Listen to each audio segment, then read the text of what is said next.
Hey, welcome to What We Thought Would Happen. Hi. Hey. We're here. We did it. And we have a cool guest today. Unbelievably cool.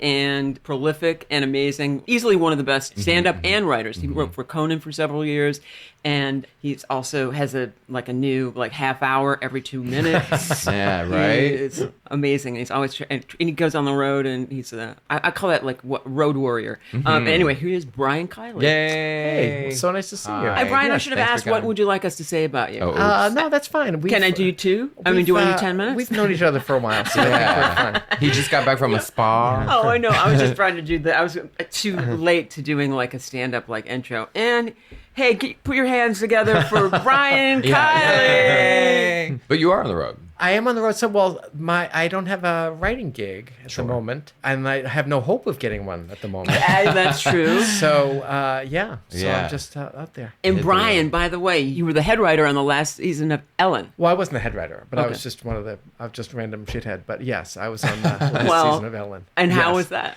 It was very surreal. Here's the thing. So I worked at Conan for 27 years.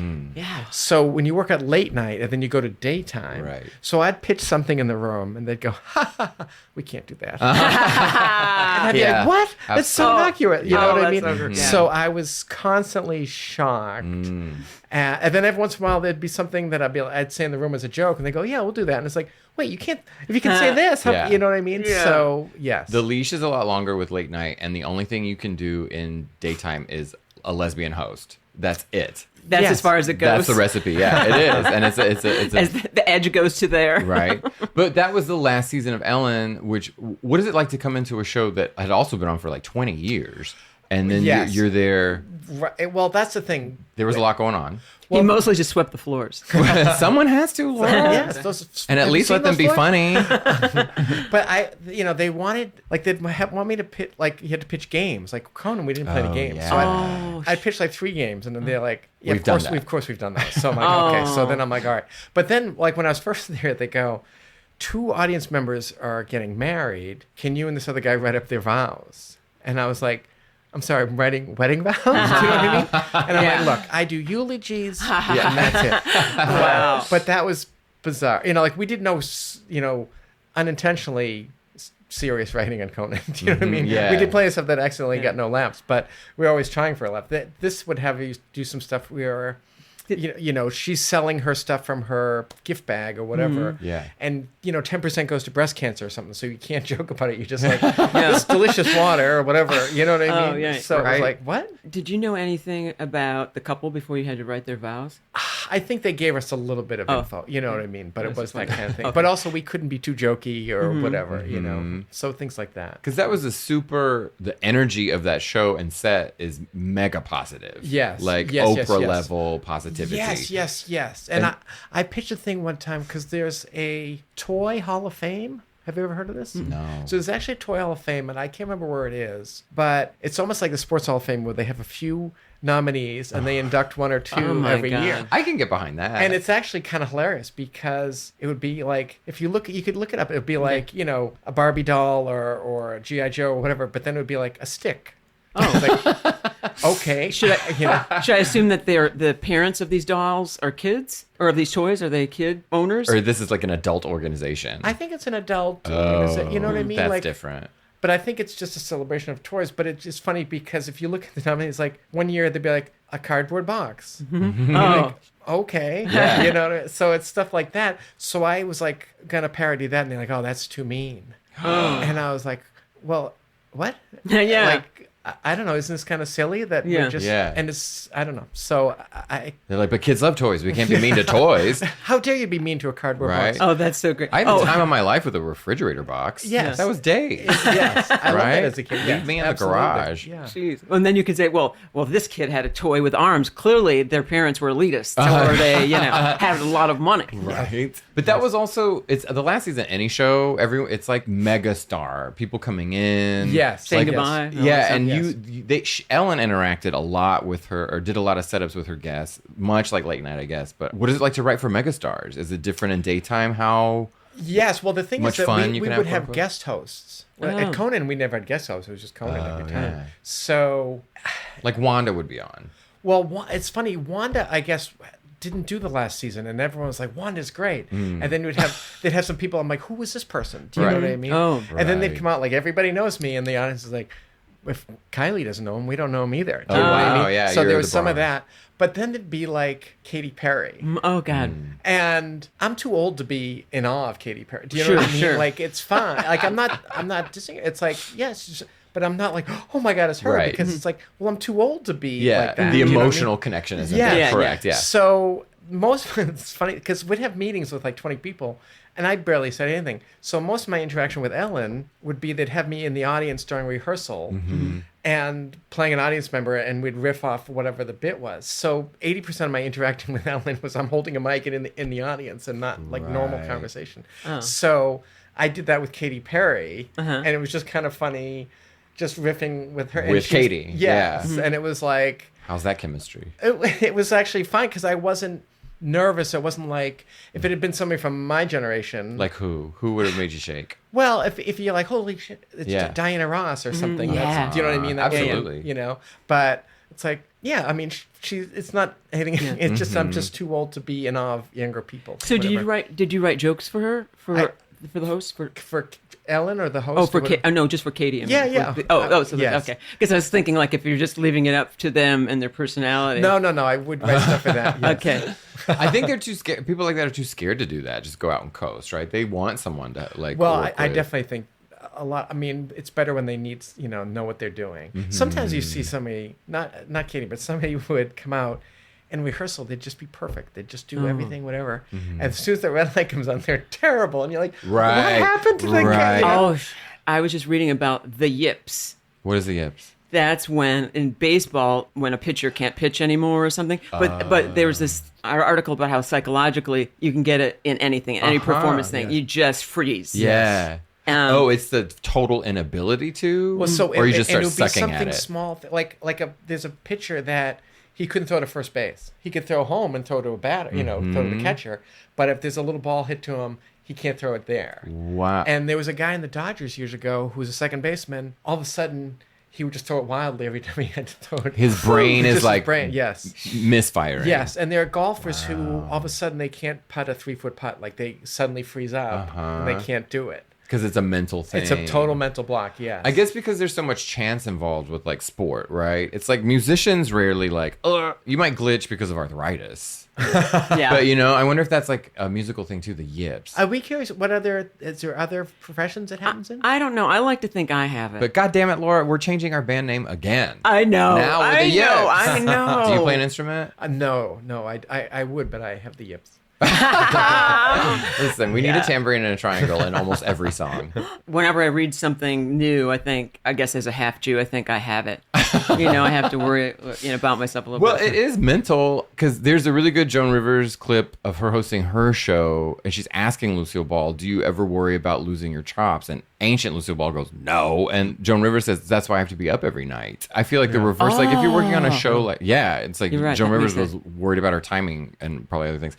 But like you're working on Conan 20 years in, are you like, do I still have this? Or like 25 years in, do you ever second guess yourself? Yeah, you do have slumps sometimes, and you think, did I run out? Yeah. For sure. Because I mean, I guess that's the eternal thing, is like being a creative person. But yes. I mean, you do have a lot of material out there. Yeah, but it is a thing of you get afraid that someday you go, that's all I had. Did you meet the Smashing Pumpkins? I didn't. Oh. Were They were on Conan. They were Conan. Yeah, I didn't. Although I met U2. Oh. Wild. Yes. Yeah. Bono's really tiny, isn't he? That's always my small. question too. How short is he? Well, this is what happened. So I was doing Letterman, and they were the musical Yeah, guest. you were on Letterman too. So I showed up, and they go, because the dressing rooms are up like in the third floor or whatever. So they go, we can only put you in the green room because U2's using all the dressing rooms upstairs. So it's like, okay. So right before I go on, I'm in the green room, and they come, they go, hey, do you mind if U2 hangs out in the green room while you're on, just to save time from bringing them down? So I'm like, listen, you tell those Irish. Yeah, exactly. Brian Kiley. Exactly I just who I lost am. Oh, I love that. So I'm like, sure, of course. So I go do my set, and I come off, and then I go back in my dressing room. I go back in the green room, and it's just U2 and me. Just with just the 5 of us in there. Yeah. So they all introduced themselves. I'm sorry, what year is this? I would say 2007. Okay, Oh, all right, okay. all right, all Yeah. right. So they all introduce themselves. Like Bono introduces himself. It's hilarious. And the Edge is like, "Hi, I'm the Edge. Ridiculous. Nice to meet you, the Edge." Right? He could have given you, what is his real name? I have no idea. The but- Edge. I know, but that's it.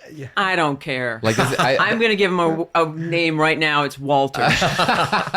Walter, do you whatever. remember Walter? I love that Kink song. It's so good. Anyway, back to So that was like the most surreal moment of my life. That's just being so in there for 5 minutes with crazy. those guys. what years were you working on Letterman? I didn't work on Letterman. Oh, you were just- guesting. I was just- duh, okay, he was on the excuse me. show a bunch. Yeah. So are you on the road right now? Because you're striking. I'm striking, yeah. So, yeah, I have gigs where it's like fly to Colorado, fly to Chicago, fly to whatever. So, I saw Brian in the recycling bin just last weekend because he will go anywhere. Just trying to get That's his true. minutes. Yes, it's Yeah. amazing. it was, yes. It was, there were 3 people in the recycling bin, and I thought, I got to get in there. But one of them could be an agent. You in this town? God almighty. I love the road. I have fun. I mean, it's awful and it's great, but do you like it?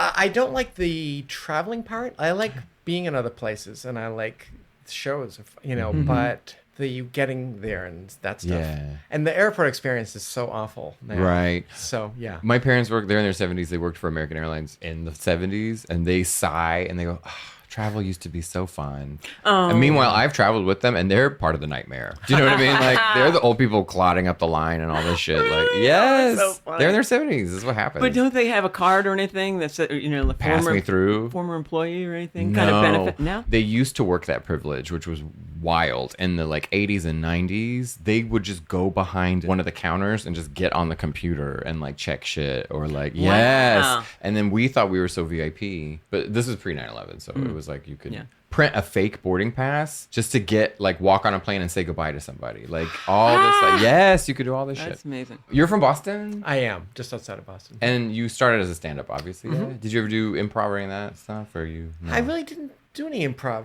I mean, maybe in a class or something, but not really. I mean, no. Laura and I did open mics together. Oh, God. Amazing. Yeah. Yeah. I was actually looking up some comics to see if they were dead so we could talk about them. Well, Brian and I remember. Well, I'll just say we'll cut it off. Cut it off. There's the greatest hits and the greatest bits. Come on. We were watching this comic, and back in the day, this was probably late 80s, early 90s, I think. There was a very heavy comic who was doing jokes about being fat. And so then Brian and I started judging our own sets by weight. Like we said, you were so fat on that one. You were the fattest. I don't know. I felt a little lean on that set. Yeah, it's one thing when somebody does a couple of jokes, but they're 350 pounds. They do a couple of jokes about it, and they move. No, 45 minutes Of all that, Yes. yeah. And that joke was very fat. A lot to swallow, yeah. God almighty. Wild. So then it just became the thing of like, oh no, you were the fattest. Uh-huh. Yeah. So is that where you met? Was it open mics? Was that where you met Laura? Yeah. It was a Catch a Rising Star, I think. No, Maybe. it was prior to that. Well, I remember meeting you at the Comedy Connection. Oh, okay. What was that like? Before they opened up Catch a Rising Star. Okay. But we were youngsters. Yeah. And then, of course, Catch opened. But I think you had moved to New York by then. Oh, hadn't you? probably. I think like I kind of gave up on Boston. I just remember one time they would have a comedy competition, and they would just put their people there. Oh. And to get to the point where 6 people would be in the finals, and literally I would predict the order because you knew they would put their favorite third, the second favorite fourth, the person they didn't want to win first, Right. and then sixth. You know what I mean? So Yeah. you would just go, okay, it's gonna be this order because this Sure. it's almost And like it's the they're club trying to owners rig it. who are the judges, or who are the they? They would get like a newspaper person or something. But I remember Laura was trying to get into the competition one year and submitted a tape or whatever, and she called and he said, "Oh, I'll take a look at it and we'll see if you made it or whatever." And she went, "What? Go fuck myself." Brian,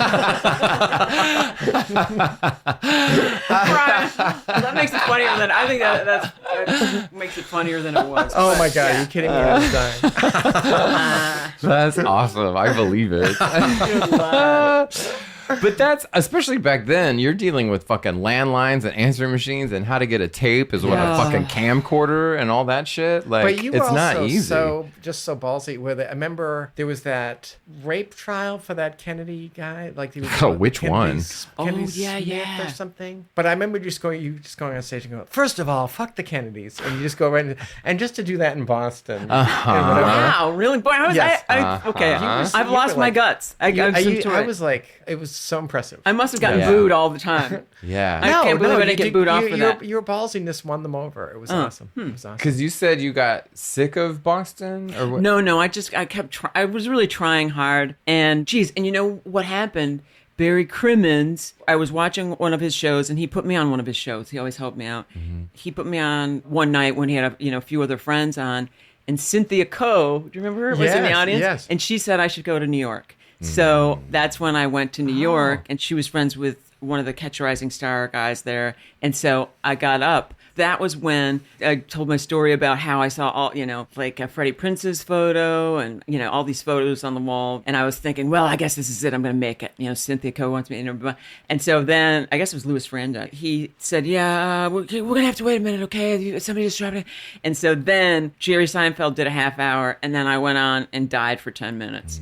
So, but that was my first trip to New York. But that's all right. Oh, that was your first trip? Yeah, my first. Yeah, but that's so unfair to a young 100%. comic to put him on. You know what I mean? And that version of Jerry Seinfeld knows that, right? He absolutely knows. He doesn't care about who's going on behind. You know, Oh, what I mean? yeah. He's Right. just work on his stuff. Totally, but the club owner should know not to put. Oh you yeah, on he was. that, You know what I mean? He was terrible. Both of those. Louis was just Yeah. like he So you went couldn't from care less. Boston to New York also? I did move when with Conan. Yeah. Oh, okay. That was your first job? Or first? Yeah. Wow. Yeah. He actually lived with Conan for the first year. Yeah, which was In the studio.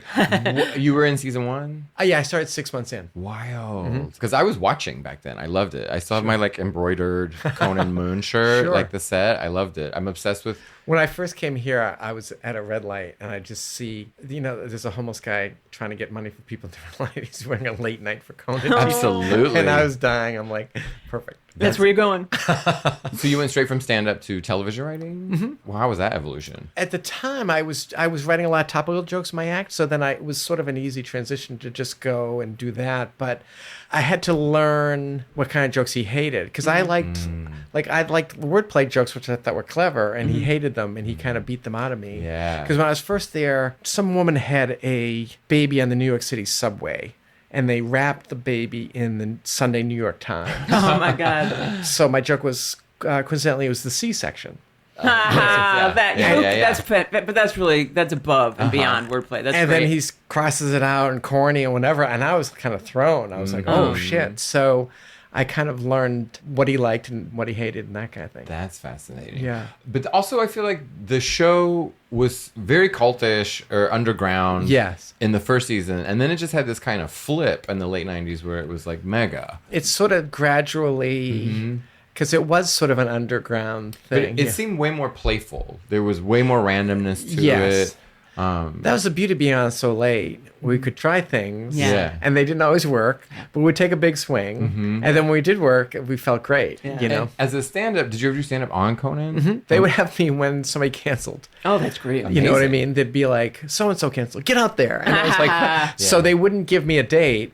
Oh my I God. just had a suit in my office. Yeah. That's so nice. And there were times where they go, can you do the show tomorrow? And I'd be like, well, I've got like 2/3 of a set. And they're like, great, you'll be the second guest. Perfect. And whatever. Yeah. And I'll watch and and I'm doing jokes. I'm like, I never heard that joke before in my you're life just flying, that yeah. I Yeah. wrote on the way in the train in the morning Could you or use whatever. the jokes that he didn't want for your own set for that day? If it's Oh, that great that question. second? Yeah. You know what? I really, when I first started, I was like, you know what? I'm just going to give him all the topical stuff and just keep personal stuff for me. So I lost a lot of material when I started, but I didn't want to have that thing of rule. Let me keep this one for me and have that sort of moral dilemma every day. But Yeah. but in that same vein, if there's something rejected, do you reclaim it? I don't. It's funny because You when let I it go. worked with Laurie Kilmartin and on the TBS show, She's great. Yeah, Laura's she's so an great. amazing So at the writer. end of the week, the jokes that he didn't pick that she liked, she would just tweet them or put them on Facebook Yeah, or that's whatever. great. Yeah. Where I was kind of resigned to, well, I guess this one's just in the trash. you know what I mean? Yeah. Just let it go. Yeah. Did it mean in your head that is a bad joke, or you're just like, I've submitted it and I'll move on with my No, life? there's times where a joke, sometimes he'd go, that's a smart joke, take it out.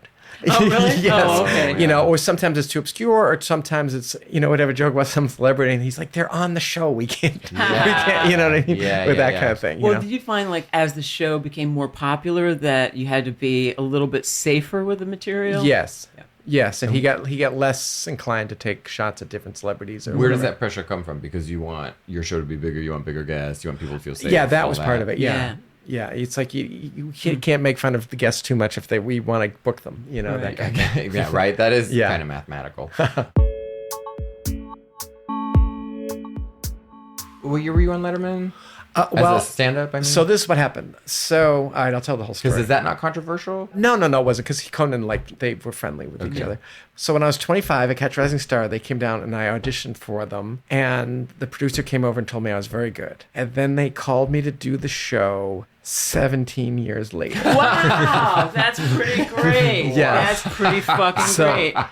So What a great Hollywood. That Yes. is such a great showbiz story. I love that. So A little tenacity. 42 years old. Uh-huh. I'm at my desk at Conan, and they call me and they go, "Hey, can you do the show today?" Unreal. And I was like, well, and what happened was Dave had gotten sick. He'd gotten shingles.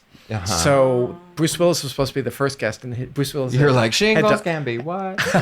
He had to host. Bruce Willis had to host, so they wow. needed an extra guest. And I don't know how many people they called before me or whatever, but I just said, "Okay, can I go do this?" And they said, "Yep." And I just went over and did it. And then You were ready to roll? You just did because I thought just go do your best stuff or whatever, and then subsequently they would have me on once a year or so. Also, when somebody canceled, it wasn't until I moved to LA that they actually gave me a date. They had to ask you, yeah. Yeah. But that's so amazing, though. You're someone, I can't imagine you ever having the yips to just be able to go like that, to just go up. I'd be like, no, I've got to get my roots done. I've got to fix my hair. I Precisely. can't. I need another week. Well, it is the thing of, as a comic, we all have our different fears. Do you know what I mean? And for some comics, they're road guys, they're dirty, whatever. The idea of working clean for 5 minutes is terrifying. Is a nightmare. Do you know what I mean? Yeah. Impossible, Where to me, like closing in a bar and doing 45 minutes after a dirty or whatever, it's like, oh my God, this is going to be terrible. Yeah. So it's interesting where to go on TV. I'm like, it was almost like the stages of death where you have that, you're nervous, but there was always a moment of terror. And I remember one time I woke up at 4 a.m. because I was doing Letterman that day. I woke up 4 a.m. like, oh my God, how do I get out of this? I'm going to bomb. These jokes aren't funny, all that stuff. Do you know what I mean? And then I went back to sleep. When I woke up, I was fine. But there's always that moment of, uh-oh. And then I just kind of learned, it's like, oh, it's just, here it is. It's just that. You have to walk through that. You have to walk emotion. through that. That's one of the steps. Totally. So, It's yeah. the same as like when you have something great happen, there's some monumental depression that follows it. Yes, Right? huge. And you're like, where did this come from? Yes. I just had something great. Yes. So you have to crawl out of that again. But wait, Brian, so what is the final stage of death in that The scenario? Ellen Show. Well, I think the final stage is just sort of acceptance. I guess you just go, okay, this is what I have, and it'll be what it is. It actually helped me. I would think to myself, this isn't going to change my life at all. Because I think people put pressure on themselves. So people seeing this, I'm going to get my own sitcom, I'm going to get whatever. And it's like, nothing's going to change. Right. So that, to me, it took the pressure off me. And that helped me before I went out. Is the first time the hardest time on something like that? And like the third appearance, you're like, because you know all those things, right? You're like, my life is going to be less I don't remember. hard. I think the first time was so quick, I didn't have time to get too nervous. But also, you just feel like you're just doing your best stuff. And I think it gets harder when you've been on a few times. You're like, oh, I've already given them my best material. You know what I mean? So that's a little bit, Oh, especially if you do really well on one, you're really happy with that, then it feels like it's going to be kind of an anticlimactic thing to do one more, a third one. The next one. Like you don't have it. Yes. You gave it all already. kind of thing. Conan had a staff, like the same staff for a long time, right? Like even moving to California. Yeah, I mean, You made that there move, was yeah. a movement, but then there was a lot of people that, for a while there, nobody left. It was like, okay, this is, it was interesting when people would leave because some people would go on and do huge things. So it's kind of like, oh, you could leave and become huge. And then some people would leave and they'd never get another gig again. Right. So, I had little kids and I was like, as much as I would have kind of liked to go on a sitcom or something, I was afraid if it got canceled, then they need food and shelter and all that stuff. So I didn't take that risk of leaving for something else. But at the same time, I did enjoy going to work every day, and I liked the people I worked with. And It's a great gig. Yeah. So Did you ever take the NBC studio tour? I never took the tour. Really? Yeah. Did you meet Rosie O'Donnell? You were there at the same time. I had worked with her in Princeton prior to that. As stand-ups? Mm-hmm. I love that. Yeah. Her story's crazy. The first time she saw, I think, Jerry Seinfeld on TV and was like, oh, stand-up is hilarious. And she owns this up verbatim, ripped off his act, his 5 minutes, I've heard that. and went into a club and killed. And then the club owner, I think, comes over to Rosie and says, you're hilarious, but that is not your set. Like, or asked her, like, where did you get it or something. I love that story. Oh, wow. Yeah, I guess if you're giving all your material to your job and then you're still a stand-up, you're going out at night. Yes, I mean, that was the nice thing about New York is you could do 2 or 3 sets on a night. So I would do 2 or 3 sets on a Tuesday or something, and then I would stay home Wednesday and Thursday or whatever. Do you know what I mean? It's like here, it's hard to do more than one show a night because the clubs are so far apart, and they also don't tell you what time you're going on a lot. Yeah. Where New York would be like, okay, you're on at 9:08 this club and 9:43 at this club or whatever. You know. Was the Conan show moving to LA what brought you to California? Yeah. What was that like? Well, it's kind of funny. So in our little town in New York, we were in Westchester, 5,000 people. You know, my son was the star of the baseball team and all this stuff. And my daughter, there were a lot of mean girls where we were. So that was about. So when we came here, she went to an all-girls school, and there was none of that. And she blossomed. And then my son went playing baseball here. There were 3 kids on his team who are now in the major leagues. Wow. Yes. Really? Yes. Gosh, I thought it was going to be that everybody here couldn't play baseball because they were all in the theater group. No, afraid of hurting your face. the level was so high. So Wow. he barely got to play, and it was hugely deflating for him. So I had one happy kid in New York and one happy kid. Then we came here and flipped. Flip-flop. I could never get 2 happy kids at the same time, unfortunately. Oh, wait, I have a question, Brent. Did Yes. Sean, wasn't he about to do like a, I guess, minor league baseball thing for a summer or something? Yes. So he played professional baseball for a couple of years. The league was owned by Major League Baseball. Oh, wow. Okay. And his one manager had pitched for the Red Sox in 2003 and 2004. Oh, okay. And then the other manager he had last year, this guy Jim Riggleman, had been the manager for 5 different major league teams. Wow. Oh, wow. Which is crazy. Are, are you into sports? Yeah. Like baseball specifically? Anything else? I love baseball, yeah. Okay, so yeah. is it really fun when your kid takes Oh my an God. interest? You're like, yes. And he was so good. Yeah. And that was really, really cool. So does he still plays? He Or- just retired. So he Okay, retired okay. last summer. They actually wanted, so he played for the Billings Mustangs last year in Montana, and they Oh, sure, the Mustangs. they wanted him to come back, Uh-huh. but he just couldn't do the training because he's just so busy in law school. He's like, I don't have time to train. But when he retired, he went and talked to his manager, and the guy's in his 70s who'd been around forever. Sean's like, oh, I'm leaving. I'm gonna go to law school. He's like, oh, that's great. You know, because you have these guys who are 30 years old, didn't graduate from high school. Yep. They're good at baseball, but they're not good enough to go to the majors. What's next? Yeah. Yes. And so he was so glad somebody had. I went to a minor league game one time, and the pitcher let up 7 runs. So the next day, it said in the paper, he retired and went to med school. He was just like, he was like, well, that's it for me, you know. I guess, So- yeah, it's sort of like when you retire from the military. It's like, now I'll become fill in the blank. But the other problem is you might quit and then you wake up in Billings, Montana. No disrespect. No. I mean, there's sad stories if you don't make it or whatever. So Yeah. I'm glad that Shawnee was able to go to law school and have something else. Did you ever go to Montana? I did. It's very pretty there. Yes. It was kind of funny. There were 2 different stadiums they would play, and one was like a college town, and they would just scream and yell at the players and just abuse the players from the other team. And then the other one was just old people, and there was just such a hilarious contrast between. What do you do when you're like moving to California at this point in your career? Does that shift everything as far as like, I'm a stand-up, now you're in daytime television? Yes, I mean it was, you have to kind of start over in a new scene, and LA seemed like, it was like, oh my God, there's a million comics, how am I going to be? But I've been here 14 years now, and I actually do feel like, oh, there is a comedy community and whatever. I mean, there are certain clubs, like I don't really do the Comedy Store very often, and I think there's certain Comedy Store comics that are there all the time, whatever. But you do find your tribe or whatever, and I do feel like there is a community here, actually. Who were you watching and listening to? As a kid? Yeah, because you started young. How old were you when you started stand-up? I was like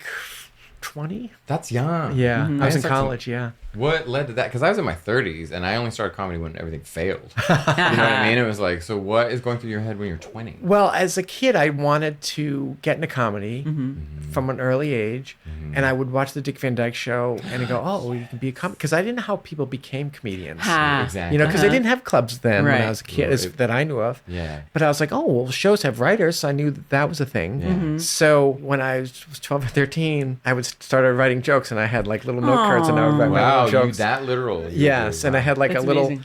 Like a little recipe box, and I would write my little and put them in like for when I needed them someday. And I'm sure they were terrible. That's so Yeah, I was like, great. what was Brian writing about? You have to Yes. come back and read those jokes. I gotta. I they're might around. have them somewhere. Yes, Okay. they're But if I somewhere. find them, I'm sure they're incredibly bad. Well, Do you remember? we read our our high poetry. school, yeah, and now they were terrible. Mine was elementary Yours was actually poetry. good. Okay. No, mine was embarrassing. But it was on the computer paper that's still connected and has things on the side for authenticity. So you would really stash away jokes, and then Yes. what were you looking to perform them, or it was well, just like I thought I developing? might need them at some point. Oh, Yeah. hello. You know, Yeah. and then I took a comedy class. What happened? There was a comedy show at my college, and Crimmins was the host. Oh, my Not the host; he was the gosh. headliner. Okay. Barry Crimmins. Oh, wow. And the first two guys I thought were lame, and then I thought Crimmins was hilarious. So I Yeah. went and talked to him. I want to be a comedy writer. So he was booking a club in Cambridge called the Ding Ho. So we met for coffee, and I showed him. I brought some jokes. No. I showed him, and then I would subsequently he let me come to the shows whenever I wanted. So I would come frequently to the Ding Ho. like as a teenager. Yeah, I was like 19, and I would just sit in the back and watch the shows. Yep. And then I took a comedy class in the summer at Emerson, taught by Dennis Leary. Oh my God! I had him for my class too. Oh, I you had did? Him, yeah, a creative comedy writing class, and I remember we had to write commercials. At that time, there was these baked cookies or whatever they called Fudge Mates, and I said that sounds like an Emerson dating app or a dating class, whatever. And everybody laughed because Laura, I think that's good, but we can't use that. And I was like, okay. Sorry, my mind blanked. When you're writing as a kid, like, and you're going to see shows besides the Dick Van Dyke Show, what led you to stand up? There were a couple daytime shows. There was Merv Griffin and Mike Douglas. And when a comedian would be on, my mother knew I loved stand up, and I couldn't stay up for Johnny Carson or whatever, you know. Right. So I'd be outside playing or whatever, and she'd be like, "Brian, there's a comedian on," and I'd come in the house And you'd watch. and I'd watch the comedian, and then I'd go back outside and play. Amazing. Yeah. Most people fall into comedy as an accident.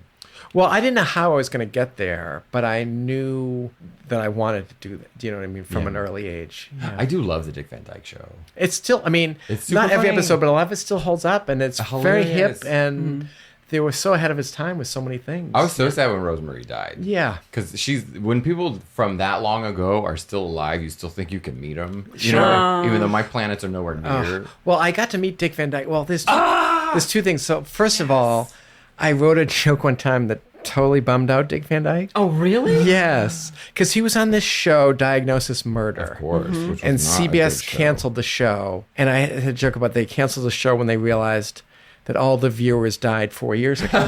That's a funny joke. So Conan did it, and it was they would quote jokes sometimes in Entertainment Weekly. Yes. Oh, wow. So that was and apparently he saw it and bummed out.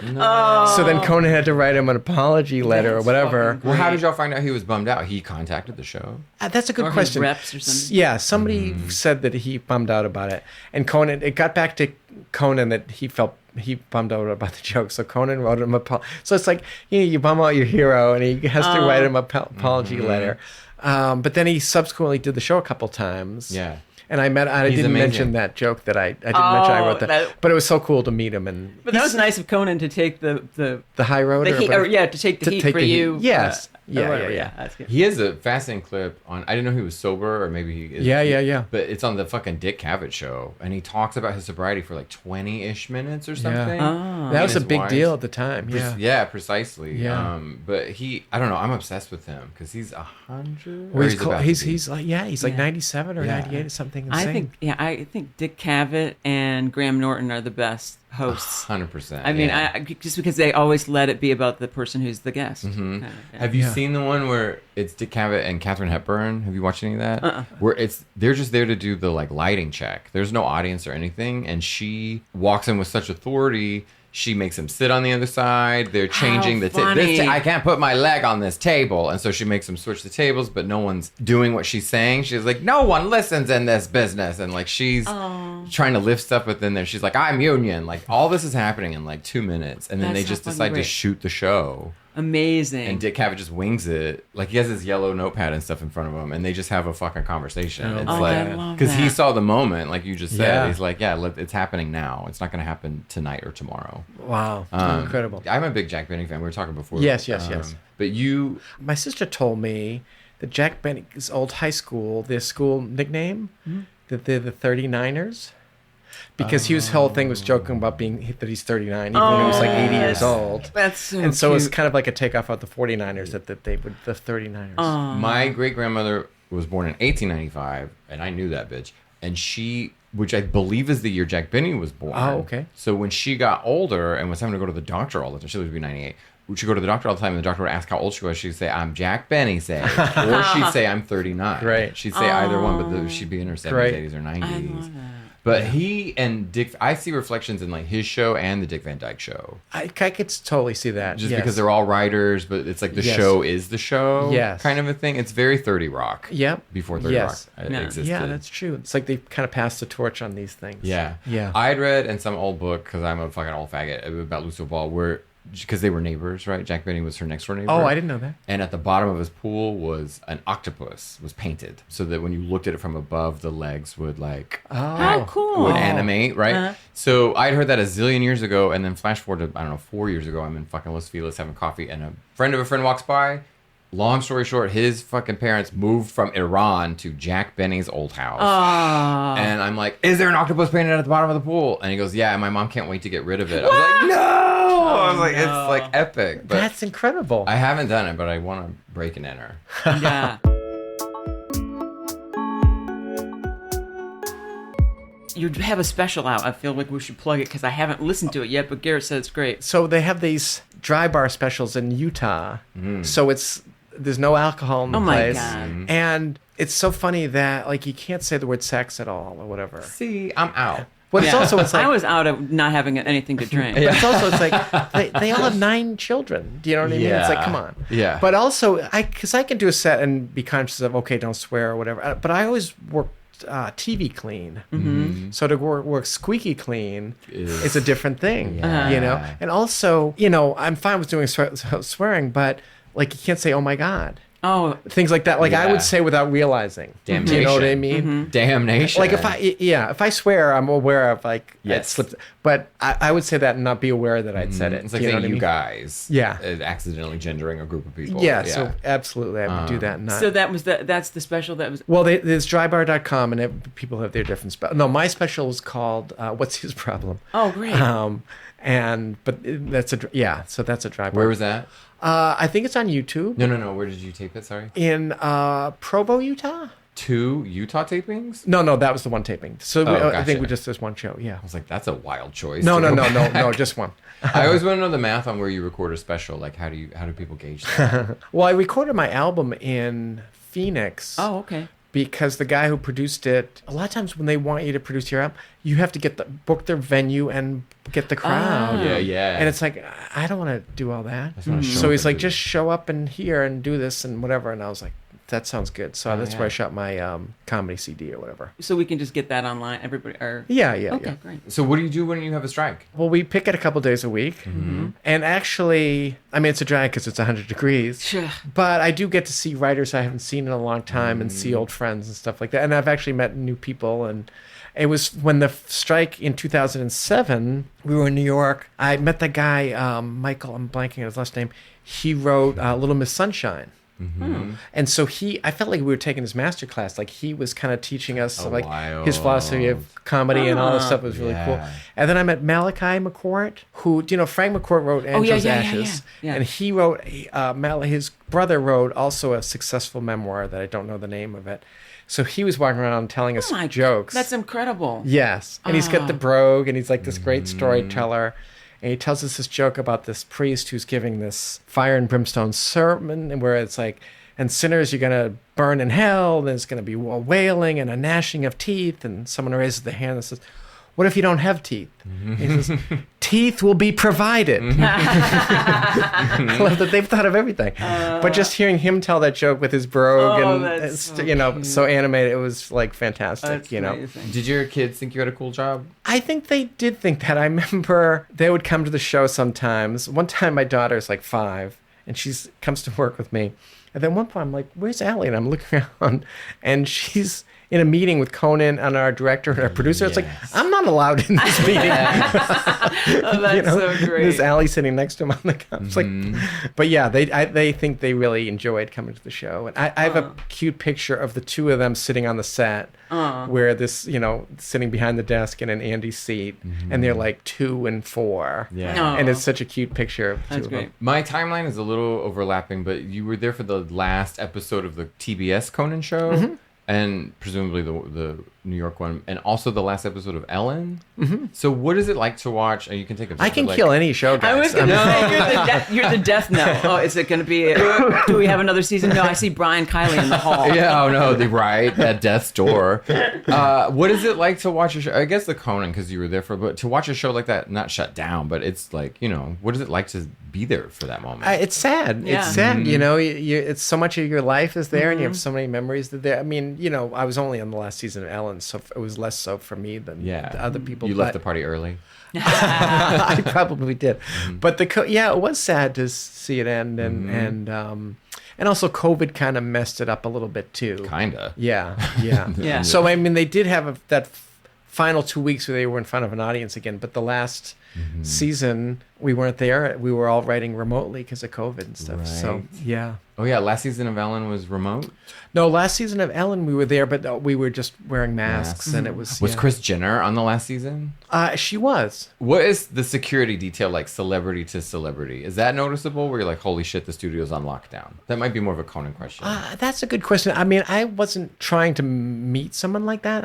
Do you know what I mean? So if it was like somebody that I wanted to, like, it was important for me to meet Dick Van Dyke and meet Bob Newhart. I met Mary Tyler Moore. God, Bob Newhart. So like the legends from my childhood. Yeah. I was so excited to meet them. Button Down, that album. Yes. Is recorded in Houston, Texas. Really? I take a lot of pride in that. Yeah. He just wrote it and went out and did it. Like it Oh, really? Yes. There was one album, like his first album. He wrote it and just did it. It wasn't like he was out. He worked it. Yes, like a normal. It's like amazing. I love Bob Newhart. Yeah, I do too. I think Lisa Kudrow is in like the final episode of Newhart with my brother Dale, my other brother really? Daryl, Daryl, the Daryl brothers. Is that right?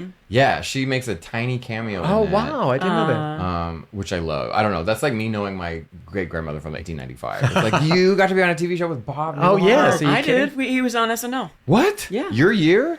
He hosted? Oh, he was on. I feel like he was on like part of it. Like I don't know if he hosted. Because what's that like on SNL? There's a fucking famous person that everybody wants access Every to week. every Yeah. week. Yeah. How do you mind your manners in that situation? I was just trying to keep the other male writers from like punching me in the face. How about that? Again. Was there anyone who hosted SNL that you were so excited about? I was more excited.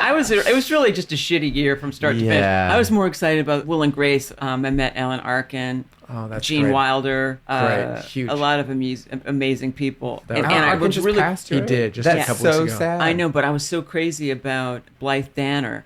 Oh She yeah. was so funny and such an amazing actress. Yes. And also the woman who played Zandra Rhodes, Jack's acting teacher. Yes. Eileen Brennan. Oh yeah. And she was in Cool Hand Luke, which she was in tons of amazing movies. She was the teacher. Remember, she was Rudy Huxtable's teacher on The Cosby Show. Oh, That's really? how I learned Oh, about her. really? I had no idea. Oh, no, I think Eileen Stritch. Sorry. No, this is... Was yeah. she Yeah. in She's in Clue. Murder by Death?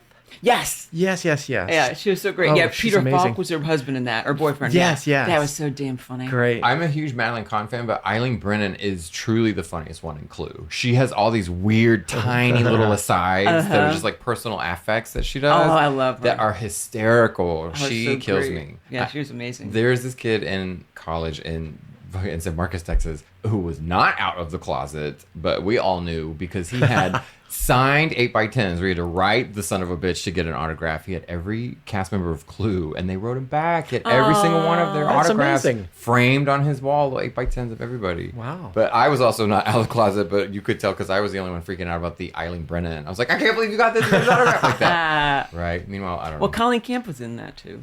She's the sultry one? Yeah, she's the maid. Oh, the maid is the funniest. There's the part That's where Colleen Camp.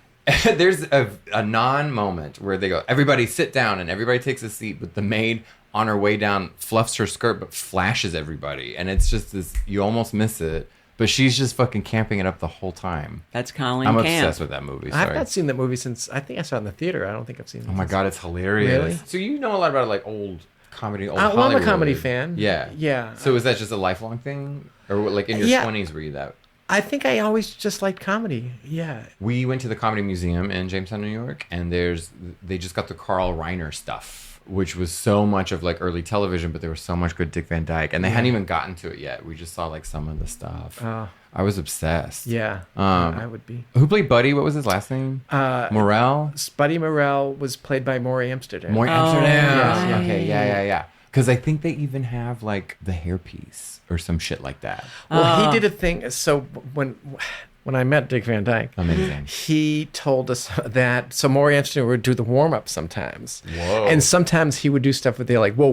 Like he'd be like, two Chinamen, whatever. They're like, hey. Yeah. You know what I mean? Like even in the 60s, they're like, no. That's great. Wild. Wow. Did you ever rein him in? Have you been to sitcom tapings? I'm obsessed with I have not. Really? Yeah, I Have would love to you? go. I mean, Yeah, well, I'm always standing around. But would you ever doing go punch-up. watch? No, hell no. Never. I don't even watch when I'm working on a sitcom. I can't even look at it. I hand in my jokes, pitch my jokes, and then In fact, I'm so lame. I've pitched on something that's already been taped, like whether showing it to Stop. Yeah, and they go, Laura, I have something for that. We taped that yesterday. Are you fucking asshole? We taped that yesterday. That's so funny. Oh! I thought I was just watching it right now. That you guys, it was like off in that other, on the other set. No. That's so when funny. you're on set during a taping, right, and they do punch up like right there. Yeah. So are you watching the actors and gauging whether or not something hits, and then in your head you're already like, oh fuck, I have to come up with something. Once in a while, but usually we have the script the night before, so I have a lot of jokes I can tell usually what's gonna suck, so I'll just write in something and pitch it. And there's nothing like that in late night. Once the show starts, it's like you can't really go back and you don't retake a monologue really. No, you don't retape a monologue, but sometimes a sketch doesn't work or something, and would have to pull something. But yeah, pretty much once the show starts, you're kind of like, that's it, And Conan was like one time we gave him a bad monologue. It was a bad crowd and it just didn't go well. And then the next day he came to my office like, how do you feel? No. When you give me that Oh my shit? God, no. And I said, in the movie, is it Vertigo? No, Rear Window. I'm sorry. Oh, Rear Window. Cary Grant. So Jimmy Stewart. Oh yeah. Oops. He's got 2 broken legs. And he thinks the guy in the next apartment has murdered his wife, Raymond Burr. So he sends his girlfriend, Grace Kelly, over there when he's not there to snoop around for evidence. And then Raymond Burr comes back, and he's watching through the binoculars, and he's seeing Raymond Burr manhandling her, and he's just watching helplessly. I said, that's how I feel. You're Jimmy Stewart with the broken legs. Oh no, get out of there. Get away. Conan knows a lot of that shit because the Simpsons years that he was writing have all these bonkers references to things. He remembers everything, and he also knows things like, well, who knows that? You know what I mean? And he's got a great memory, and he knows how random it is, so he knows no one will know. He has so much random knowledge. Yeah. It's unbelievable. Yeah. Laura, did you ever want to work in late night? Or Yeah, I did. I've done stand-up. I did stand-up on Conan once, but it was funny. I remember I met Conan at Louis' wedding. It was kind of funny because he had just gotten the show, I think, and I said, "Oh, congratulations!" He goes, "Yeah, I get to be a host the rest of my life." And I was like, "I'd kill to be a host." Yeah. But it was on July 4th, and I remember it was so fucking hot that Louis had sweat through his tie, and I was like, "Who the hell would have a wedding outside on July 4th?" But anyway, it doesn't matter. You must have been on Conan more than once, right? I don't think so. No, maybe twice. I don't think so. Yeah, I remember you did that great joke about when I was little. I slept in the same bed as my mother for 9 years, and then I just stopped. Sleeping with the same woman for 9 years, boring. Did you? Because it is a grind, I guess. It is a grind. Yes. Would yes. you watch the show? Because y'all tape at 5:30, right? I would just watch the beginning. I would just watch the comedy in the beginning and then leave. And ditch or I mean, if I could leave, I would. And if I couldn't, I would just shut it off and work on during the for next taping. day. Yeah. You would leave during the taping. Well, it depends on the day, but Gotcha. yeah, I mean, sometimes we had to, with the TBS show, we had to stay every night. And would you watch the broadcast that night? Same thing? No. Never. No, because I saw that it's like I already saw what worked and what didn't, or whatever. I actually think it's hard to watch something if you've been there during the taping. To see it on TV, it just seems like so dull. Or just like, I don't know. Yeah. Like, I felt that about sitcoms. I was going to say, is it the same for sitcoms? 'Cause Yeah. What is the audience like? Because y'all are pulling in tourists for late night. Yes. I mean, it got, like, when we first started, it would just be random people. And then as we got fans, then it was better. But what would happen is sometimes a band would be on the show, and it would just be all their fans. Yeah. And they could give a shit about any of the comedy or anything like that. Yeah. That would be a bummer. Sure. Yeah. And they didn't care about the first. The worst was when Hanson was on. Oh, my God. So it's all these young girls. Yeah. And I think Kelsey Grammer was like, we had a good guy, not interested. They didn't care about the monologue or our comedy or whatever. Hilarious. Yeah. So that stuff would happen. Because for a sitcom, they have to jack up the audience, right? Or they show up all Yeah. good Well, I anyway. remember we were taping Lucky Louie. There were a lot of people. It was pretty packed. I remember I was just on stage with Pamela Adlon, and then we got this huge, like, kind of like an applause break right after a few minutes. And I was like, wow, it's like they kind of just perked up. And then I found out that they just announced that they were giving the audience pizza. So it had nothing to do with us. I went to a Family Feud taping, and halfway through, they gave each of us a tiny bag of chips. It was so rations and very pre-COVID. It was insulting. Yeah. And then we had to do the YMCA. What? That kind of bullshit. Yeah, it's a game show. They got to Sure. put you on like level 9. Oh, my God. It's insane. God, I would never. I think I tried to do warm up once, and it was so awful. I was done with my material, and I had like probably 30 minutes of material then, and I think I did it in 10 minutes. Sure. And then the rest was just like, oh, so where are you from? Who did that warm up terrifies on me. Conan? Whoever. Early on, it was Mike Sweeney, and then he passed it. Then Brian McCann did it, and then Jimmy Pardo did it with the Tonight Show. I like him. And then there was this guy named Gary Cannon, a comic named Gary Cannon, did it for. the Never rest you? of the time. Was that something you ever wanted to do? No, That sounds scary. that would terrify me because I think if you're a crowd comic, that's one thing. But if you're actually your material, that's not People aren't in the in the same. total. Brian, I'm Yes. glad you brought that up. Daniel and I were talking about this before, that how much of comedy now seems to be like comics just talking to the audience, just pandering, and making that their act. Like it's not they don't go on with any material. Yeah. I'm so old school. I'm like, that is Paula Poundstone's act of like talking to the audience. But she's seamlessly works her material, and Yeah. that you don't realize that that's actually a bit, Right. Because she does it. Because a bad comic shoehorns it in, Yeah, and yeah, yeah. and then you go, wait, how did you get from there to there? But Paula does it so seamlessly, you don't realize. Yeah, but she has a lot of good material to begin with. Yeah, Because the whole thing about comedy is like comedy changes through the time, but now the medium has changed. It's like, what is that like for you? well, it's a bit of a bummer for me in the sense I also feel like now it's more about your personal story. Okay. Do you know what I mean? So I'll have a comic on a late night show, and he's from Syria, and he survived the Civil War, and it's like, you know what? I'm glad he's not killed. However, he had nothing funny in his act at all. Do you know what I mean? yeah. So you're kind of like, Yeah. well, wait, aren't we still supposed to be laughing? Do you know what I mean? So We're applauding his journey. yes, I think it's much more about that. And my journey is not interesting. Yeah. You know? I mean, So, but yes. I feel like that's Yes. bullshit, though. That's manipulative in a different way. Where Yeah. people are like, oh, wait, I had this horrible Yeah. thing happen. Everybody almost died. Oh, Oh, great. yes. Yeah. Yeah. It's also the giving away of material. I think I'm old school wired, where it's like that's your money maker. So to put it out on like your social media and stuff essentially burns it. I don't feel that way 100% of the time, but it's part of the conversation. Yeah, I don't know where I stand because also you want to attract people that like I don't know what to do about that. What do you do when an audience starts talking to you? It lights me on fire. I'm like, okay, now I have to switch my whole brain. Well, it's so funny. I did a show recently, and it was just older people.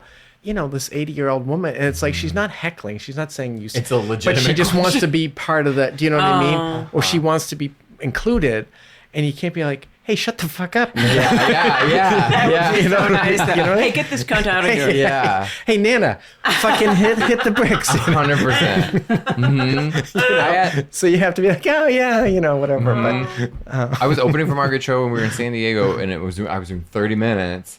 and a perfectly good set at 28 minutes. I say the word sex sling, and same thing. There's the sweetest, oldest foursome right front row center, and they've been great the whole time. They're just laughing like normal people, and I say in a sex sling, and there's no reaction, and then out of nowhere you just hear this sweet old lady go, "What's a sex sling?" And I'm like, same thing. I'm like, bitch, I have a minute left. Yes. I can't even begin to scratch this. Yes. It's a hammock with a hole in it. Let's keep going. It's something you do with someone you love, Grandma. Now, Margaret Cho. You know what I mean? It was like one of those moments. There was this YouTube. Laura's locking us in the attic again. No, she's good. He was this huge on YouTube, and that's why I got booked and the show was empty. And he did musical comedy, I guess is the loose way to say it. It was all based on the music he had pre-recorded. Well, his fucking MP3 crash or something. There was no music. Yes. And it really was when they're like, "Please welcome," and they came on stage, and that's when it all broke down. So, and it's a show, right? We're not just casual with the time, so there's not time to fuck with it. So he had nothing to go on. He didn't even have a way to do crowd work with the audience or 5 minutes to roast. But this was also pre-pandemic when we were all laughing at influencers and people, and because it didn't translate. But it was stunning. Every comic in the room just silently nodded with see, it isn't easy. Wow. But yeah, that's a new evolution. That's why I asked earlier what it's like, especially being a road comic, because that's what they look at for booking these days. Yeah, a lot of times. I auditioned for this young woman who was an influencer on TikTok and whatever, and it's funny because I didn't get the part, but in that time, I guess this was probably 5 years ago, she's now a non-influencer. They decided that, I guess some kids took it too seriously what she was doing, and so now she's kind of screwed. I don't know who it was, but I just thought it was great. There was a lady who was staunch vegetarian. This was a scandal, and then she was on vacation, and some person Snapchatted her eating fish. Oh. And so that tanked her brand. Oh my God. Really? She had gazillions of followers, but because you can't be anywhere and do anything anymore because So let's just stay here, guys. I know. It feels safe in here, right? Yes. Wait, but Brian, what was your experience? You were saying there was somebody that you also were working with that was a big influencer or whatever, a TikTok person? Well, I did have a show a couple weeks ago. It's this young terrible, and I'm like, why is he on the show? And Lori Kilmartin's like, he's got 2.4 million Instagram followers. Oh. You go, I see. So that's what it's become. That's what it's about now. I mean, I don't think it's a good showcase for talent, but I'm like, I wish I'd had a filter on my face in my 20s, right? Yeah. Because then I could have been a Disney star. Uh-huh. Have you ever done that kind of work, family television? I don't think I have. I mean, the Ellen Show's kind of family television. Yes. But she was getting Oprah numbers the whole time too, right? I think all the shows started going down a little bit, but I mean, she wasn't at her peak, I guess, the last couple of years, but still, it was still a couple million people. Unlike Judge Judy, that bitch just went up and up and up and up and up. Yeah, her stats are stunning. Really? Yes. That's so crazy. I don't get it. There was a New York Times article about it was her 20th year were her highest ratings ever, and she just kept going. I know. I'm obsessed with her. I think people just like to watch other people get yelled at. Yeah, I think so, too. But she's good at it. You know? Yeah. She's rarely wrong about who and why she's yelling at. Right. I just love that the day of the View legendary meltdown between Rosie O'Donnell and Elizabeth Hasselbeck, Barbara Walters wasn't in studio. She was on a yacht with Cindy Smith and Judge Judy. Wow. Right? So funny. That's I love great. that. That's good celebrity. When I had jury duty one time, this is when Joan Rivers had a talk show, a daytime talk show. Yes. So we're all just in their room waiting. And she had this person on who had 121 or 123 multiple personalities. Oh my Lord. Person. And Joan Rivers goes, "Can you do one of them for us?" And That's great. It's they're not impressions. It's no, this is oh my God, I was dying. Oh, that's amazing. I was rewatching because Paul Rubens died recently, which I'm very sad about. Oh, I know. But he was on the Joan Rivers show a lot. Oh, really? On her, when she did late night, but also on her daytime, her final show. I think he was on both of her final episodes. Was he on just as Paul Rubens or was he on as Pee-wee? As Pee-wee. Wow. And he would come on, there's a Halloween show where I think she's guest hosting the Tonight Show, and he gets all segments. There's it's 20 something minutes of Pee Wee Herman fucking camping up Halloween. Wow. Did you ever meet Joan Rivers? I'm a huge fan of hers. I didn't. Really? I never met her. Did you ever see her live? Nope. Wow. But she didn't do Conan. I did see her on Conan. Yes, she did do Conan. And when I was a kid, when I'd see Conan, I didn't know who the people she was talking about. Do you know what I mean? Like when you're 9 years old, you're like, that's I funny. didn't know who Elizabeth Taylor was or whoever she was making fun of. You know what I mean? Totally. And that's the other thing. There was so few female comics then when I was a kid. So I always feel bad when they ask me who I like, and it's like, no women. It's like, well, there was so few then. They weren't you know what I around. mean? Yeah. You just have to name Phil Diller, and that's it. Yeah. That's great. Okay, but Rosemary. Yes. Was yes, she yes. a comic, or she was just an actress? I feel like she might have had some sort of stage act. Yes. Don't you think she had like a dinner theater act or something? Yeah. And I almost feel like it was with Maury. Oh. If it could be, maybe. I don't know. There's such Yeah. a thing with like her. Like she wore that bow to the bitter end, right? She had a fucking bow stapled to her head for the rest of her life. I love that. But so did Ellie Mae from the fucking Beverly Hillbillies. Oh. That lady had fucking blonde pigtails to the bloody ends and like a fucking like a hay bale strand for a belt, like that kind of shit. Yeah. So funny. Yeah, I'm into that. I think Barbara Eden still has like so she'll sometimes wear a fall, like she'll have a ponytail still. Oh, see, Yeah. What were we talking about? Like theme songs that are a banger. I Dream of Jeannie is such a good song. Oh yeah. Right? It has that. But I don't know. I loved her cartoon. She was such a sexy little that was cartoon, so right? cute. Yeah. Her and Bewitched. Did you watch all that kind of stuff? Oh yeah, yeah. Were you into late night as a kid? No, because I couldn't stay up, but I loved sitcoms as a kid. I loved all those old Gilligan's Island and all those shows. I hated Gilligan's Island. Well, as I don't watch it now, but I still watch the Dick Van Dyke now or something. It made me feel alone. I felt too like, oh my god, like trapped. Do you know what I our mean? friend Paul Kozlowski, his parents wouldn't let him watch The Honeymooners when he was a kid because they were so poor he would cry. Oh, it was depressing. It was really depressing. That's hilarious. Yeah. My favorite thing about that show is that he would never rehearse, but everybody else would. Oh, is that right? What's his face? Who Jackie played- Gleason? Jackie Gleason. Really? He didn't want to rehearse, but everybody else wanted to. So he would come in cold. Well, I loved Art Carney. Yes. I do Oh my too. God. And Jackie Gleason was such a good. He was so nimble. Yeah. For such a big guy. He Yeah, was light on yeah. his feet. And there's a scene in the movie Requiem for a Heavyweight where the bad guys are chasing him and he's running and you're like, holy shit. Oh, he's yeah, really I have to moving. see He that. does. Oh my God. Yeah, it's really cool. Lucille Ball does a weird special with each of them separately in the 70s. Oh, really? After her sitcom life, she does one with Jackie Gleason, and then she does one where I think she's divorcing Art Carney. Huh. I think that one's called Happy Anniversary Goodbye. Oh wow. And it's like a dramedy Oh. or some Oh. shit with no audience, I think. Oh, Yeah, that's it's cool. all, everything's weird. None of it's really good. Okay, so wait, you're on the road, you're striking. Where can we see you? Yeah, I'll be at the Improv on the 30th. I don't Hell know, yeah. With Wendy Great. Liebman. Oh, fantastic. We just had Wendy on the Oh, show. you did? Yes. Yeah. Oh, that's a So- great show. Oh, August she, 30th. yeah, she booked it. So I was like, Yeah. okay. Yes. She booked the improv show.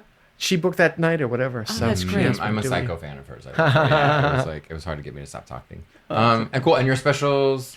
So you can go to drybar.com and it's called What's His Problem? I love it. Oh yeah. Thanks for coming on the show. Sure. Yay, thanks for having me. Brian. It's good seeing you. Great to And see you. you'll see Brian and Wendy Liebman at the Improv on August 30th. Do you know what time the shows start? I believe 8 p.m. Oh, at 8 p.m. Yay. Yay. Thanks. Thank you.